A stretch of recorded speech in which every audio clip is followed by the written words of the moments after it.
Unfortunately, the rumors seem to now be true. Stewart-Haas Racing, after spending 16 years at the end of the 2024 season in its current form, will no longer be a part of NASCAR. It was rumored that possibly Stewart-Haas Racing could be maybe just an Xfinity Series only team, but now it's official. Stewart-Haas Racing will no longer be in NASCAR after 2024, shutting its doors for good at the end of the season.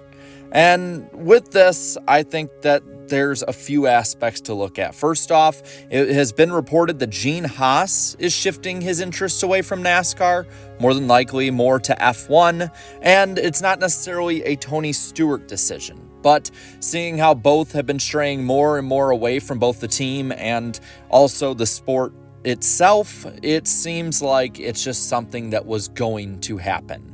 The charters at the moment, well, there's no confirmations, but it looks like SHR is going to sell all four. 2311 and Front Row are currently the favorites to land at least one apiece, and there might be actually two other unexpected buyers that could be takers in the SHR sweepstakes. All six of their drivers, Josh Berry, Noah Gragson, Chase Briscoe, Ryan Preece, Cole Custer, and Riley Herbst, now have their futures in flux, as well as the many, many workers at the team.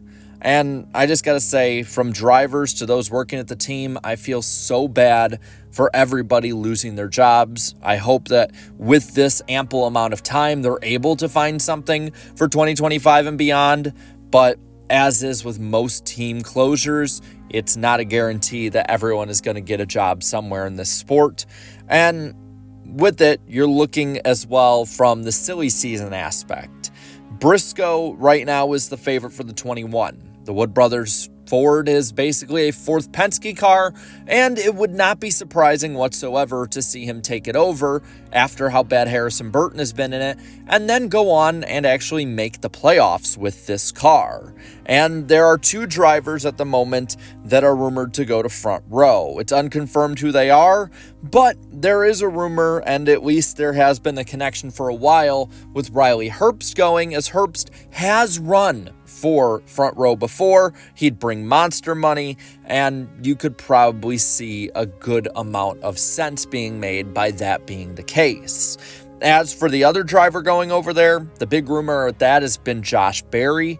He is somebody who would make sense, especially if he came over with Rodney Childers, who is probably the biggest free agent of anybody from Stewart-Haas Racing, one of the best crew chiefs in the game, now going somewhere else. That's something that needs to be followed to the T, because wherever he goes, he will definitely be lifting that team and organization up. As for the others, there's been rumors around Noah Gragson going to Richard Childress Racing, whether it's to maybe get a third charter that is purchased from Stewart-Haas Racing, or maybe, like some other rumors have said of Austin Dillon retiring, to go and drive the 3 with former and current sponsor Bass Pro Shops. That could be an idea as well. And with these rumors, there's really been nothing connecting Cole Custer or Ryan Preece to any ride. Preece is probably the one most likely to be out of NASCAR's top 3 series. Maybe he picks up a truck ride. He was pretty good in his limited time there. Or he just goes back to the modifieds. Custer is a talented Xfinity driver, but there might not just be the space at the inn for the Ford camp or any camp for him.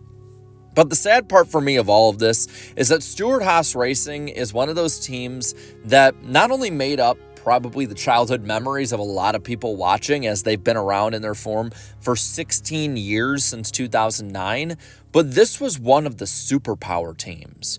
There was a time that Stewart-Haas Racing with Tony Stewart in 2011 and Kevin Harvick in 2014 and beyond was the team to beat. Kevin Harvick, for instance, kept this team afloat in years that it had no business running anywhere towards the front. But because of how good he ran, he was bringing these cars that for most drivers weren't even winning races, to multiple win seasons. 9 wins in one season in 2020 to be exact. But this team has had many opportunities to further itself, many opportunities to get away from this bad path. And kind of looking through the history at the moment, there is a bit of a paper trail as to where things went wrong.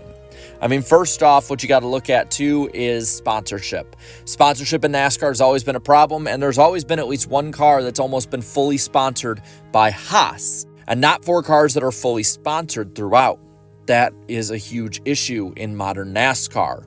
I think that losing Kurt Busch was a big problem. Yes, getting rid of a lot of those older stars is probably the right move for the future, but Kurt Busch was one that seemed to be getting better with age and lasting longer. He was one of the few drivers at Stewart-Haas Racing who routinely could make the playoffs the same as Kevin Harvick.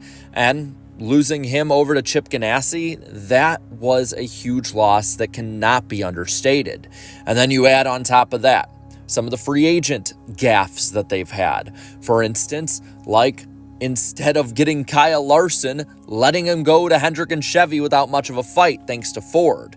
That is probably where the biggest fracture between Ford, NASCAR, and Tony Stewart has been over the last couple of years. Because when you get rid of a talent or don't even attempt to sign a talent like Kyle Larson, I'd be pretty pissed as a team owner too. And I'd ask what I'm doing there if I'm not allowed to try and get the best possible drivers for my race cars.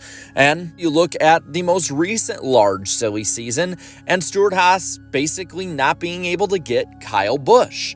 Kyle Busch instead going to Richard Childress Racing, and while that first half of the first year was good, it's been kind of mediocre since then, and both parties may have been able to benefit had Rowdy been able to come over and race for smoke.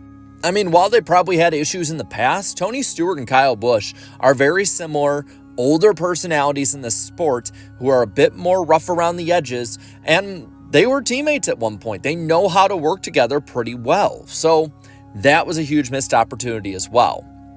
And then you look at some of the other drivers that have been in their cars. While Aric Almirola has been a relatively solid and at least consistently okay driver and having his pop-up year at Stewart-Haas Racing, it was clear, especially the last couple of years in the Cup Series, that Almirola was simply there for his Smithfield money. Not really there for the performance, even though, like I said, he could pop up at random times and win a race. You look at Danica Patrick, a nice experiment, but Danica never amounted to anything in that 10 car, and made Aric Almirola look like a world beater in comparison. You look at some other drivers now, like Cole Custer, somebody who partially was up there because of who was running the company. While he's pretty good in the Xfinity Series, it was a rough go in the Cup Series, and one lone win is not going to undo that. You look at some of the others that are currently in the car, and you have a very young, inexperienced team that was just not going to save this team in a single season, no matter how they performed. Guys like Noah Gragson and Josh Berry, who both have been relatively good this year and have elevated the performance of the average Stewart-Haas car, but they're not going to be a top-level organization. With that, Chase Briscoe, a really good driver, but not somebody I think that you can build an organization around in the long term. And Ryan Preece, another experiment, looking like it was probably a Tony Stewart experiment that just did not work out.